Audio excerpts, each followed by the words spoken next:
Hello সবাইকে, সবাই কেমন আছো? আশা করি সবাই ভালোই আছো।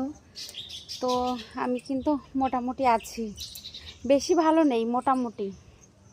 তো তোমাদের সঙ্গে একটা জিনিস শেয়ার করবো, জানো তো। তো চলো দেখাই জিনিসটা। আমি তো ভীষণ খুশি, ভীষণ, মানে ভাবতে পারিনি যে এত তাড়াতাড়ি, এত মানে একটা সপ্তাহের ভিতর আমার এই কাজটা হয়ে যাবে। তো তোমাদের দেখাই, চলো। তো বন্ধুরা, এই যে দেখতে পাচ্ছ কত বড় হয়ে গেছে দেখো। একটা সপ্তাহ মানে 7-8 দিনই হয়েছে আমি এই পদ্ম ফুলের এই যে বীজগুলো দিয়েছিলাম। তো সবগুলো কিন্তু বেরোয়নি, কিছু কিছু বেরিয়েছে, একটা দুটো তিনটে চারটে বেরিয়েছে। তো ওইগুলো দেখা যাক কি হয়। আমি কিছু দানা ছিল ঘষে ঘষে দিয়েছিলাম, তো আমার মনে হচ্ছে সেইগুলোই আগে বেরিয়েছে, যেগুলো ঘষা হয়